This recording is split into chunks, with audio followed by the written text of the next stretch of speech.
রাত পোহালে রবিবার ভাদ্র মাসের কৌশিকী অমাবস্যা। এই দিন লক্ষ লক্ষ তারামায়ের ভক্তরা তারাপীঠে আসেন।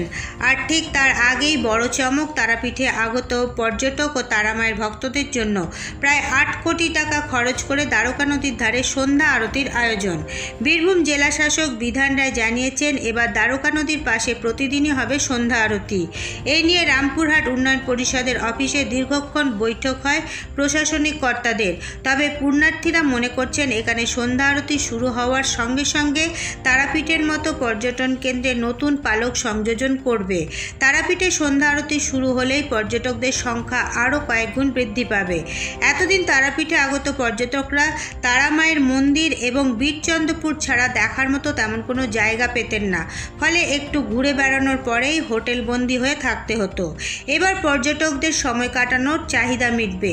প্রশাসনের সূত্রে জানা গেছে, দ্বারকা নদীর পশ্চিম দিকের পাড় প্রায় ৮ কোটি টাকা খরচা করে সাজিয়ে তোলা হচ্ছে। টাইলস দিয়ে তৈরি হচ্ছে রাস্তা। এছাড়াও থাকছে নিরিবিলি পরিবেশে বসার ব্যবস্থা। আর সেখানে বসেই মন্দির, শ্মশান দেখার পাশাপাশি সুন্দর পরিবেশ চাক্ষুষ করা যাবে। তার জন্য লাগানো হচ্ছে রং বেরঙের ফুলের গাছ, যাতে দ্বারকা নদীর পাড়ের সৌন্দর্য পর্যটকদের কাছে আকর্ষণীয় হয়ে ওঠে। সমস্ত প্রস্তাব দিয়েছেন জেলা শাসক। সেই মতো বাস্তব রূপ দিতে তৎপরতা শুরু করেছে টিআরডিএ। এছাড়াও জানা গেছে, বারাণসীর মতো দ্বারকা বক্ষে বোটে করে আরতি দেখতে পারবেন পুণ্যার্থীরা। সন্ধ্যায় দেবীর আরতির সঙ্গেই পঞ্চপ্রদীপ হাতে তারাপীঠের সেবায়েতরা এখানে আরতি করবেন।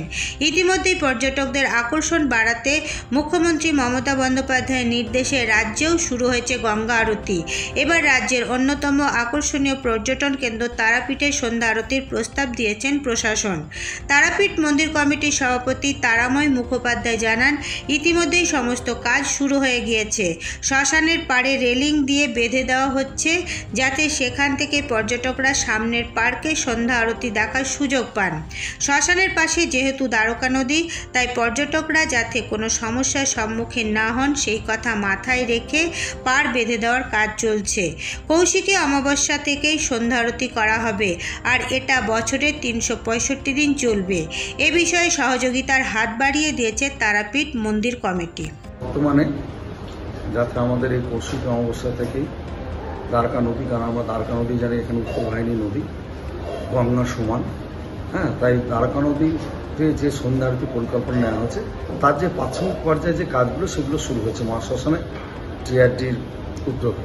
কারণ এটা মাননীয় মুখ্যমন্ত্রীর একটা স্বপ্ন ছিল যে তারাপীঠে সন্ধ্যা আরতি হোক, এবং সেই উদ্যোগকে কাজে সফল করতে আমাদের মাননীয় জেলা শাসক থেকে শুরু করে টিআরডির vice chairman Sukumar Mukherjee, SDO সাহেব, চেয়ারম্যান সাহেব, সবার উদ্যোগে সেই কাজ শুরু হয়েছে এবং হয়তো সেটা এবার বাস্তবে পরিণত হতে চলেছে এই সামনে কৌশিকী অমাবস্যা থেকে, যে দ্বারকা নদীর পাড়ে আরতি হবে। কারণ সামনেই মহাশ্মশান, তারপরে মন্দির, সেই পূর্ব দিকে মুখ করে যেমন হরিদ্বার, বারাণসীতে আরতি হয়, সেভাবে প্রতিদিন তারাপীঠে কিন্তু একটা আরতি হবে, গঙ্গা আরতি।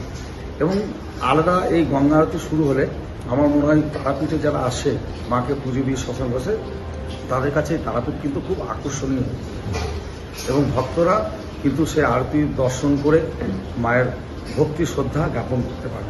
তাই এটা দারুণ উদ্যোগ। আমরা তারাপীঠবাসীর পাশাপাশি এখানে যারা আগত ভক্ত আছেন, যারাই শুনছেন, তারাই উদ্যোগকে কিন্তু খুব সাধুবাদ জানিয়েছেন, যে পূর্ণভূমি তারাপীঠে এটা হলে ভক্তদের কাছে কিন্তু আরও আকর্ষণীয় হয়ে উঠবে এই তীর্থভূমি। তো আমরা সবসময় বলেছি সহযোগিতায় আমরা আছি, কিন্তু টিআরডির উদ্যোগেই এই কাজ চলছে। আমরা সবসময় সহযোগিতা আছি, যেরকম যে কোনো ধরনের সহযোগিতা আমরা আছি, কারণ মন্দিরকে কেন্দ্র করেই তারাপীঠের সমস্ত উন্নয়ন হচ্ছে। তাই মন্দির কমিটি সবসময় তাদের পাশে আসে, যেরকমই আসুন সব রকম সহযোগিতা করতে আমরা আশ্বাস দিয়েছি।